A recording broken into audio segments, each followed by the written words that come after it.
आप उन सबका सम्मान, उनके धर्म, उनकी ज़ात, उनके रंग और उनकी भाषा को देखते हुए करेंगे, ना कि कभी किसी को ये समझेंगे कि हम ज़्यादा अच्छे हैं और वो दूसरे वाला हमसे शायद अच्छा नहीं लगता। तो ये जो उनकी शिक्षाएं हैं कि दुनिया में बराबरी की बात की जाए, और ख़ास करके जो मोहम्मद सल्लल्लाहु अलैहि वसल्लम ने अपने समय में बेटियों को सम्मान देने की बात की और समाज के सभी वर्गों को ये कहा कि वो एक साथ हर जगह बैठ सकते हैं, चल सकते हैं। तो उसी पैगाम को लेकर आज अंजुमन इस्लामिया की तरफ से नाहन में हमारा एक ये समागम हो रहा है, जिसमें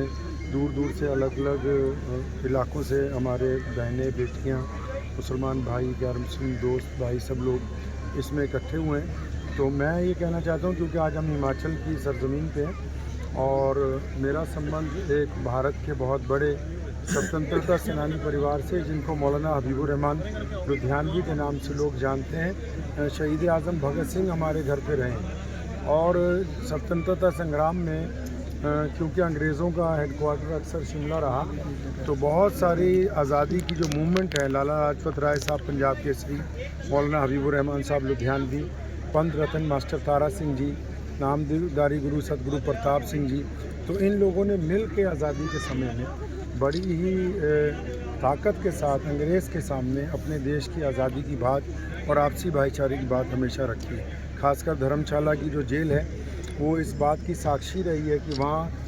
एक समय में मौलाना हबीबुर रहमान लुधियानवी और लाला लाजपत राय ने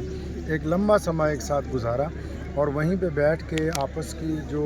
प्यार और मोहब्बत की, एकता और भाईचारे की जो मिसाल थी पूरे देश को दी जानी थी वो दी, और जिसका नज़ारा वेवल कॉन्फ्रेंस में जो कि शिमला में हुई, जहां भारत की आज़ादी का पहली तौर पे ज़ाब्ते तौर पे जो बातचीत मिस्टर वेवल के साथ जब की हुई,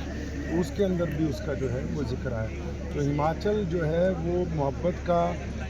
एक सरजमीन है और इसने हर दौर में भारत के लोगों को